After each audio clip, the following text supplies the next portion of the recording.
नमस्ते friends, kajals kitchen में आपका स्वागत है। आज मैं लौंग लता और गुजिया की रेसिपी आपके साथ शेयर करने वाली हूँ। इसके लिए हम इंस्टेंट मावा बनाकर तैयार करेंगे और एक ही स्टफिंग से हम ये लौंग लता और गुजिया बनाकर तैयार करेंगे। तो आइए फ्रेंड्स, हम इसे बनाना शुरू करते हैं। इसे बनाने के लिए लेंगे हम 2 कटोरी मैदा छाना हुआ, उसमें डालेंगे हम 2 चुटकी नमक। किसी भी मिठाई को बनाने में जब हम नमक डालते हैं तो उसका फ्लेवर और इन्हेंस हो जाता है। अब लौंग लता और क्रिस्पी और खस्ता बनकर तैयार हो, इसके लिए डालेंगे हम इसमें 4 चम्मच मोयन डालकर हम आटा को अच्छे से रब करेंगे, जिससे मोयन आटे के कण-कण में चला जाए। अब लड्डू बनाकर आटा को हम चेक करेंगे, लड्डू बंध रहा है यानी कि मोयन बिल्कुल परफेक्ट है। अब हम आटा में 2 चम्मच पानी डालेंगे और आटा को हम गूँथेंगे। पानी हम एक बार में ज़्यादा नहीं डालेंगे क्योंकि आटा हमें बिल्कुल मीडियम सख्त लगाना है। आटा को हम थोड़ा मसल कर सॉफ्ट कर लेंगे, लेकिन आटा को हमें गीला नहीं करना है। आटा गूँथने के बाद इसे ढककर हम 10 से 15 मिनट के लिए रखेंगे। अब हम इंस्टेंट मावा बनाकर तैयार करेंगे। मावा तैयार करने के लिए पैन को हम गर्म करेंगे, उसमें डालेंगे हम 1/4 चम्मच घी मेल्ट होने पर उसमें डालेंगे हम 3 चम्मच सूजी डालकर इसे हम 10 से 20 सेकंड के लिए रोस्ट करेंगे। 10 से 20 सेकंड रोस्ट करने के बाद इसमें डालेंगे हम 2 चम्मच नारियल पाउडर डालकर इसे हम 5 से 10 सेकंड के लिए रोस्ट करेंगे। 5 से 10 सेकंड रोस्ट करने के बाद अब हम इसमें डालेंगे ड्राई फ्रूट। यहाँ हमने काजू, बादाम और पिस्ता को क्रश करके लिया है। इसे भी हम 10 से 15 सेकंड के लिए रोस्ट करेंगे। इसका कलर हमें बिल्कुल भी चेंज नहीं करना है। अब हम लेंगे एक पैन में डालेंगे हम 1 कटोरी दूध और इसमें डालेंगे हम 1 कटोरी मिल्क पाउडर और इसे हम मिक्स करेंगे। अब पैन को हम गैस पर रखेंगे और इसे लगातार चलाते रहेंगे।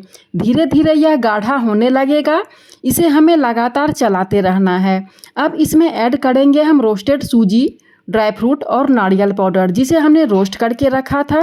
इसे डालकर हम लगातार चलाते हुए मिक्स करेंगे। धीरे धीरे यह सूखकर बिल्कुल डो जैसा बनना शुरू हो जाएगा। डो जैसा होने पर इसे हम ठंडा होने के लिए रखेंगे। जब यह ठंडा हो जाएगा तब इसमें ऐड करेंगे हम पिसी हुई चीनी 1 चम्मच। चीनी डालकर इसे हम मिक्स करेंगे। मावा में हमेशा आप पिसी हुई चीनी का ही इस्तेमाल करें, इससे मावा अच्छा बनकर तैयार होता है। अब 10 से 15 मिनट के बाद आटा को हम चेक करेंगे। आटा अच्छे से सेट हो चुका है। अब इससे थोड़ा आटा लेकर हम लोई बनाएंगे और इसे चकला पर रखकर हम बेलेंगे। इसे हम बिल्कुल पूरी के साइज का बेलकर तैयार करेंगे और इसे न तो हम ज़्यादा पतला बेलेंगे न ही ज़्यादा मोटा रखेंगे। अगर हम इसे ज़्यादा मोटा रखेंगे तो चाशनी इसके अंदर तक नहीं जाएगी। इसे बेलने के बाद इसके सेंटर में रखेंगे हम 1 चम्मच स्टफिंग को रखने के बाद इसके चारों किनारे में हम थोड़ा पानी लगाएंगे फिंगर से।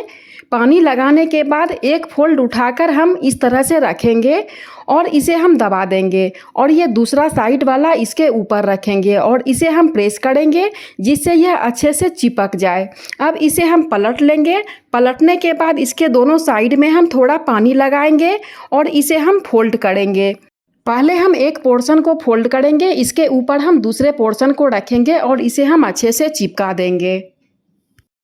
अब हम लेंगे एक लौंग को हम बीच में डालकर अच्छे से सील करेंगे।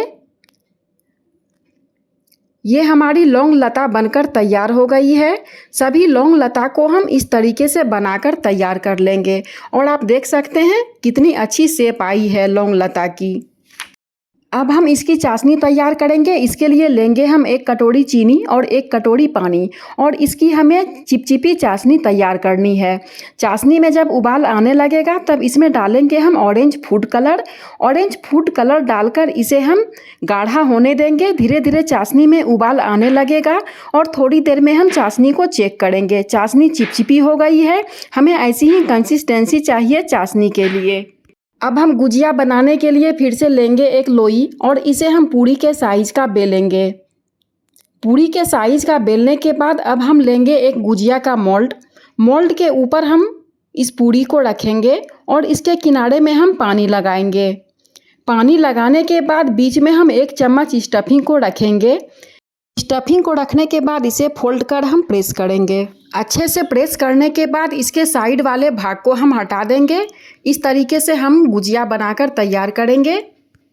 अब हम बिना मोल्ड का एक गुजिया बनाकर तैयार करेंगे। स्टफिंग को रखने के बाद किनारे में हम पानी लगाएंगे और इसे बराबर कर हम आपस में चिपका देंगे। अच्छे से चिपकाने के बाद हाथ में लेकर अंगूठा और उंगली की मदद से इसे हम फोल्ड करते जाएंगे और इसे हम सेक देंगे।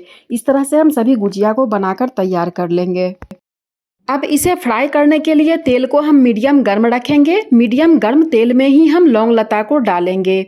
लौंग लता को डालने के बाद 1 से 2 मिनट के बाद इसे हम कलछी से या चम्मच से पलट लेंगे और इसे हम लो मीडियम फ्लेम पर ही पकने देंगे। लो मीडियम फ्लेम पर यह अच्छे से धीरे धीरे पककर तैयार होगा। इसे हम चम्मच से पलट लेंगे। पलटने के बाद इसे हम दोनों साइड से अच्छे से पकने देंगे। जब यह अच्छे से पक जाएगा और इसका कलर धीरे धीरे चेंज होने लगेगा, तब हम इसे प्लेट में निकाल कर रख लेंगे। अब यहाँ पर चाशनी हल्की गर्म है। हल्की गर्म चाशनी में ही हम इस लौंग लता को डालेंगे। इस लौंग लता को डालकर इसे हम 2 से 3 मिनट के लिए रहने देंगे। लौंग लता में चाशनी अच्छे से डीप हो जाएगी। 2 से 3 मिनट होने के बाद हम इस लौंग लता को चाशनी से निकाल लेंगे और इसे हम प्लेट में रख लेंगे। इस तरह से हमारी लौंग लता बनकर तैयार हो गई है फ्रेंड्स। अब यहाँ पर हमने जो गुजिया बनाकर रखा था उसे भी हम गर्म तेल में डालकर फ्राई करेंगे। और गुजिया फ्राई करने में ज़्यादा टाइम नहीं लगता है फ्रेंड्स, यह जल्दी फ्राई होके तैयार हो जाता है। गुजिया डालने के बाद पैन को हम थोड़ा रोटेट कर लेंगे और 1 से 2 मिनट होने के बाद इसे हम कलछी से पलट लेंगे। पलटने के बाद इसे दोनों साइड से हम अच्छे से पकने देंगे। इसका कलर धीरे धीरे चेंज होने लगेगा।